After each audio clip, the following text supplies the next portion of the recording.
BRS అధినేత మాజీ ముఖ్యమంత్రి కేసీఆర్ కుమార్తె ఎమ్మెల్సీ కల్వకుంట్ల కవిత తెలంగాణ రాజకీయాల్లో మరో షర్మిల కాబోతున్నారా?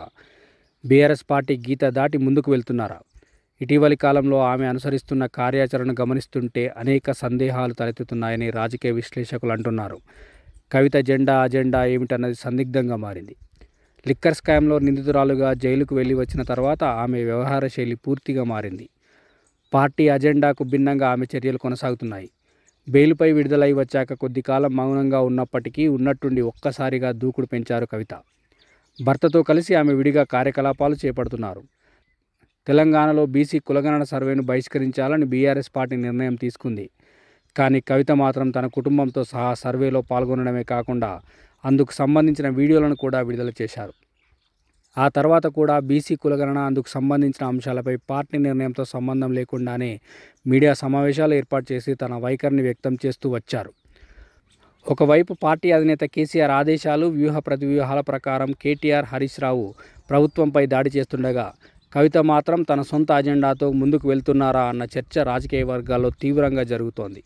అంతేకాకుండా తనకు తానుగా వివిధ జిల్లాల్లో పర్యటిస్తూ క్యాడర్ను సమీకరిస్తున్నట్టు అభిప్రాయాలు వ్యక్తమవుతున్నాయి.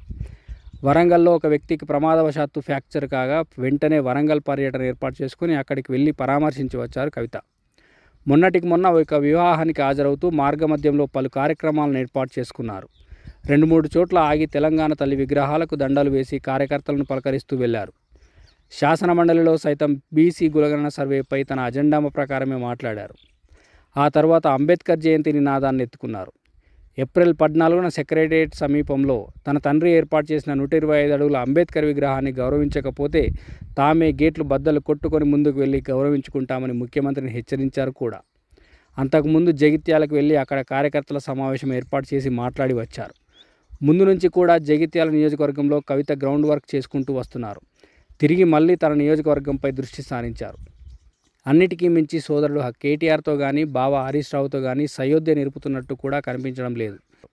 అసంతృప్తి బాహాటంగా వ్యక్తం కానప్పటికీ కవిత వ్యవహార శైలి మాత్రం దాల్ మే కుచ్ కాలా హై అన్న సామెతను గుర్తు చేస్తున్నది. ఇటీవల తెలంగాణ భవన్లో జరిగిన కార్యకర్తల సమావేశంలో బీఆర్ఎస్ అధినేత కేసీఆర్ ఒక్కొక్కరికి ఒక్కో బాధ్యతను అప్పగిస్తూ వచ్చారు.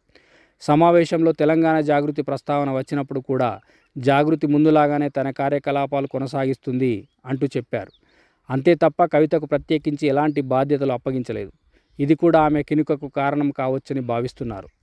మరోవైపు లిక్కర్ స్కామ్లో నిందితురాలిగా అభియోగాలు ఎదుర్కొంటున్న కవితను కొంతకాలం లూప్ లైన్లో ఉంచాలన్నది అధిష్టానం భావన. ఎందుకంటే రాష్ట్ర ప్రభుత్వం పనితీరుపై ప్రజల్లో వ్యతిరేకత ఇప్పుడిప్పుడే పెరుగుతున్న నేపథ్యంలో కవితను పూర్తి స్థాయిలో తెరముందుకు తీసుకొని రావడం మళ్ళీ మైనస్ అయ్యే ప్రమాదం ఉన్నదనే భావనలో అధిష్టానం ఉన్నట్టు సమాచారం. కానీ కవితకు మాత్రం తనను పక్కన పెడుతున్నారన్న ఆలోచనే మింగిడి పడుతున్నట్టు లేదు. ఆంధ్రప్రదేశ్లో జగన్పై షర్మిల పోరాటం చేసినట్టుగానే కవిత కూడా అదే బాటలో నడుస్తున్నారా అన్న అనుమానాలు వస్తున్నాయి. కుటుంబంలో అసంతృప్తులు బయటపడితే దాని ప్రభావం పార్టీపై తీవ్రంగా పడుతుంది.